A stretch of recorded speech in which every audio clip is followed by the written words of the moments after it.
বিসমিল্লাহির রহমানির রহিম। আসসালামু আলাইকুম সবাইকে। আশা করি দেশ ও দেশের বাহিরে যে যেখান থেকে আমার ভিডিওটা দেখতেছেন আল্লাহর অশেষ রহমতে ভালো আছেন। আমি ইতালির ভেনিস থেকে সানিয়া বেগম আপনাদের সাথে আরেকটি নতুন ভিডিও নিয়ে হাজির হলাম। আজ শনিবার সন্ধ্যার দিকে গেলাম দুই হাজব্যান্ড ওয়াইফ মিলে একটা সুন্দর বাজার করার জন্য। এটা হচ্ছে এই শনিবার না, চলে গেছে যে ওই শনিবারের একটা ভিডিও আপনাদের সাথে শেয়ার করতে একটু দেরি হয়ে গেল। আসলে অনেকগুলা সাউন্ডের কারণে আমার আবার দ্বিতীয়বার ভয়েসটা দিতে হচ্ছে। আমার ভিডিওটা দেখতে থাকুন, আপনাদের সাথে অনেক কথা হবে। এই যে আপনাদের সাথে আঙ্গুল দিয়ে একটা জিনিস দেখালাম, এটা নতুন করেছে নাতালের মানে নাতাল আসার উপলক্ষে। এখানে গাড়ির সিস্টেম, মানে ওরা বসবে এই গাড়ি দিয়ে পুরাটা মেসরে ঘোরাবে আর কি। মানে পুরা মেসরে না, এই এলাকাটা ঘোরাবে আর কি, এরিয়াটা। আমি জানি না, যতটুক মানে বুঝতে পারলাম আর কি। তারপর দুজন হাজব্যান্ড ওয়াইফ হাঁটতে হাঁটতে চলে গেলাম সামনে।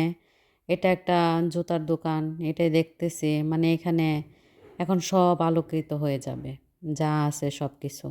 তারপর দুজন হাঁটতে হাঁটতে নিজের গন্তব্যস্থানে গেলাম। আর এই মার্কেটটা এই যে মানে এটাকে আমরা কয়েন মার্কেট বলি।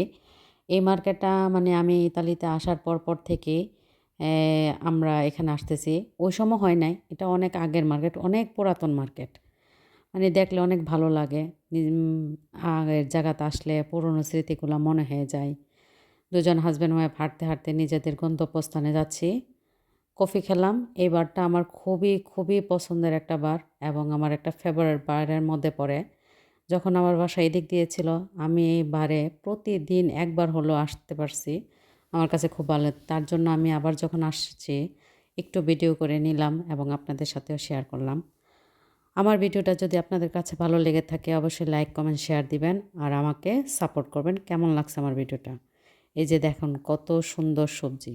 শীতে আসলে সবজি অভাব থাকে না, তারপরও আমাদের দেশে সব সবজি এখানে এখন পাওয়া যাচ্ছে না, অল্প অল্প আসতেছে। এটাই আপনাদের সাথে শেয়ার করলাম। আমার আজকের বাজারটা কেমন লাগলো? অবশ্য বাজার করানোগুলা দেখাই নেই, আর মনে ছিল না, অনেক টায়ার্ড হয়ে গিয়েছিলাম দুজনে মিলে বাজার টাজার করে এসে।